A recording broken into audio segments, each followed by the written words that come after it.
सर्व लहान भक्तांना सप्रेम जय गुरु. आज आपण एक चिखल सावंगी म्हणून गाव आहे, जिल्हा अमरावती, तालुका मोर्शी. तर आपल्यासोबत आहेत एक परम लहानूभक्त वैकुंठरावजी चोपडे, ज्यांचं मोर्शी येथे एक लहानूजी इलेक्ट्रिकल्स नावाचं दुकान आहे आणि ते लहानूजी बाबांचे भक्त आहे. त्यांच्या सदनावरती सुद्धा, घरावरती सुद्धा लहानूजी कृपा असं नाव लिहिलेलं आहे बघा.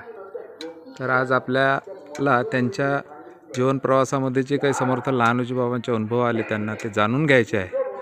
थोड्या वेळात आपण ते जाणून घेऊया. जय गुरु. सर्व लहानू भक्तांना सप्रेम जय गुरु. जय गुरु. दादाजी, आता सर्वात आधी तुमचं नाव सांगा मला. माझं नाव वैकुंठ साहेबरावजी चोपडे. मूळचं गाव? मूळ गाव म्हणजे आम्ही 3-4 पिढ्यापासून इथंच राहून राहिलो, चिखल सावंगीला. तर तुमचं गाव मोर्शी तालुक्यामध्ये आहे? मोर्शी तालुक्यात, जिल्हा अमरावती. जिल्हा अमरावती. तर तुम्ही श्री संत लहानूजी महाराज संस्थान या संस्थानला कसे का जोडले सुरुवातीपासून? सुरुवातीला म्हणजे आमचे वडील एक वेळ सायकलनं टाकारखेडले गेले होते. बरं. तर तिथं जाऊन आले होते. तर ते बाबाजीचं समजलं का बाबाजी अद्भुत शक्ती आहे.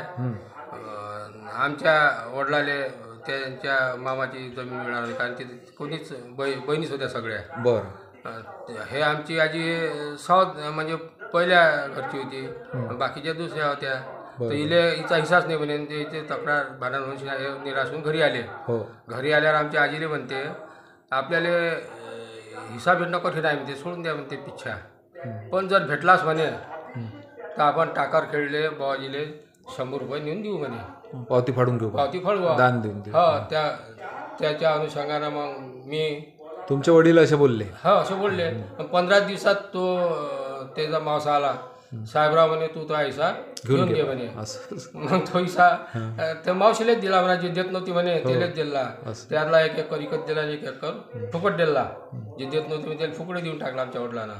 250 रुपये आले. त्यातले मग 100 रुपये घेऊन आम्ही गेलो तिथं टाकरखेड्याला. टाकरखेडा मी, माझी बहीण, वडील आणि आजी आणि एक चुलत भाऊ होता, तो आता वारला म्हणा, गुणवंतराव चोपडे. असे 4 गेलो. बाबाजीच्या असे बसले तिथं, पैसे ठेवले. बाबाजीनं म्हणे, अरे म्हणे याची पावती देऊन दे म्हणे. बाबाजीनं म्हटलं. विशेष म्हणजे आणि त्याच टाईमले एक कोणीतरी सरदारजी आले होते. त्याला त्या जमान्यात 500 रुपये ठेवले होते. त्याला म्हणे उचल म्हणे पैसे. एकही पैसा नाही घेतला त्याचा. घेतलाच नाही. असा एक अनुभव आहे त्यावेळेस. तुमच्या वडिलाचा जो आणण्याचा संकल्प होता तो बाबाजीने ओळखला, त्या पद्धतीचं सहकार्य केलं. त्या भिंतीवर काही दिवस पण नाव होतं म्हणा 100 रुपयाचं. असं इकडच्याकडे. कोणत्या सालातली घटना आहे ही? 1966 सालात. मी पहिल्या वर्गात होतो त्यावेळेस. त्या काळातले 100 रुपये म्हणजे भरपूर झाले. 2,500 रुपये खूपच झाले ते पैसे. आमच्या वडिलांना काय, जे मावशी देत नव्हती तिला 1 एकर फुकट देऊन दिला, 1 एकराचे पैसे घेतले. असे आमचे वडील होते. तर मग त्यानंतर काही दिवसानं बाबाजी शिव झाल्यानंतर आमच्या गावात पहिली पुण्यतिथी साजरी केली होती. तुमच्या गावामध्ये? आमच्या वडिलांना वर्गीसाठी फिरले लोक, काही बोले त्या जमान्यात बाबाजीले. तो म्हणे कुठचा रे म्हणे, वरली मटकावाल्याचा बाबाजी होय म्हणे. माझ्या वडिलांना खरा वाटलं. म्हणे काही वर्गणी मागा नाही, काही करावी नाही म्हणे. सोडून बंद केलं. बंद केलं. पण तुम्ही मात्र बाबाजीले धरूनच राहिले? आमचे वडील, आम्ही सर धरूनच राहिलो. आणि तुमचं नाव सांगा काकू. माझं लता वैकुंठराव चोपडे. अच्छा.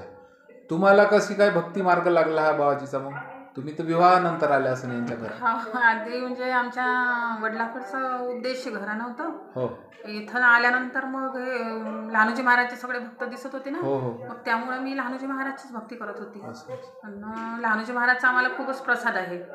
असं. हो. काही एखादा अनुभव वगैरे तुम्हाला आलेला सांगता येईल? अनुभव म्हणजे माझे आते सासरे वारले होते.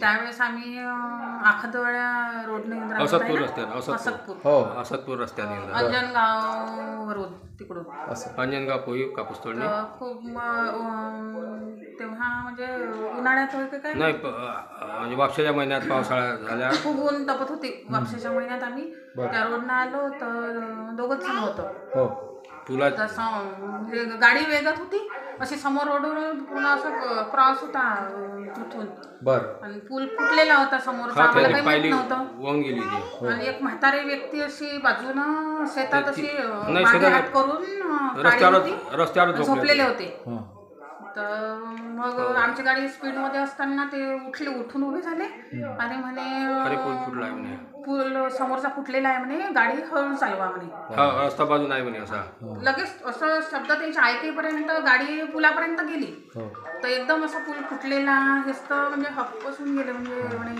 अरे बापरे. तुम्हाला अक्षरशः म्हणजे बाबाजीनं सूचित केलं असं तुमचं हा, हे हा, झालं, म्हणजे विश्वास लहानोजी झाला. महाराज सारखेच होते पूर्ण धोतर काळी- बंगाली काळी हातात टोपी. पण आमच्या लक्षातच नाही आलं 2 महिन्याच्या म्हणजे एवढ्या दुपारच्या उन्हीत वापशाच्या महिन्यात तिथं कोण बसते मग ते समोर एक साईडनं गाडी काढली. समोर गेल्यानंतर म्हणते बरं झालं म्हणते आजोबांना आपल्याला सांगितलं म्हणते आणि कोण असं म्हणते लहानोजी महाराजचं नसन म्हणते.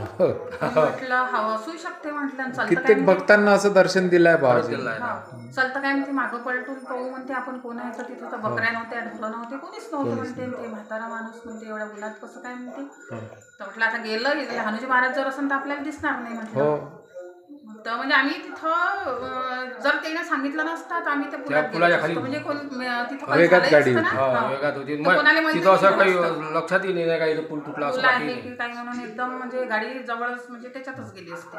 तुम्हाला किती अपत्य आहे काका आता? हा 2 दोन मुलंच आहे? हा तर काय काय करतात तुमचे मुलं? दोन्ही एकाच ठिकाणी काम करते म्हणजे लायनोजी इलेक्ट्रिकल्स नावाचं दुकान आहे. मोर्शीला दुकान आहे, लहानोजी बाबाच्या नावाचंच आहे. सर्व आहे ते लायनोजी बाबाचंच आहे. अच्छा, घरावर सुद्धा तेच नाव. हा. हा तर ह्या तुमच्या सुनबाई आहे का? हा सुनबाई आहे. नाव सांगा तुमचं. माझं नाव सौरेती पूजा प्रणित चोपडे. अच्छा, तर तुमचं लग्न कोणत्या वर्षी झालं? इथे सून म्हणून कोणत्या वर्षी आलं? 2020 मध्ये. 2020 तुम्ही सुद्धा टाकरखेड्याला वगैरे येत असता का? हो, मी लग्नाच्या आधी पण गेली होती. अच्छा, तुमचं माहेर कुठलं आहे? मंगरूळ कोणतं मग? मंगरूळ भिला भिलापूर मोर्शी तालुक्यातच आहे. इकडेच आहे. या आधी म्हणजे जाऊन आले आहे का तिथे? लग्नाच्या आधी जाऊन आले हो. आहे. म्हणजे योग्य घरामध्ये आले. लहान बाबांनी इथे सांगलं. तर काका, तुम्ही जे काही समर्थ लहानोजी बाबांचे तुमच्या जीवन प्रवासामध्ये जे अनुभव आले याबद्दल माहिती सांगितली. लहानोजी स्वानुभव या चॅनलचा उद्देशच हा आहे की ज्या व्यक्तीने प्रत्यक्ष समर्थ लहानोजी बाबांचे दर्शन घेतले त्यांच्या नजरेमधून प्रत्यक्ष तरुण पिढीपर्यंत त्यांचे जे काही साक्षात्कार आहे, अनुभव घडले आहे, हे पोहोचवण्याचं कार्य लहानोजी स्वानुभव हे चॅनल करत आहे. तर तुम्ही सांगितलेल्या अनुभवाबद्दल मी तुमचा फार फार आभारी आहोत. जय गुरु. जय लहानोजी बाबा. समर्थ लहानोजी महाराज की जय.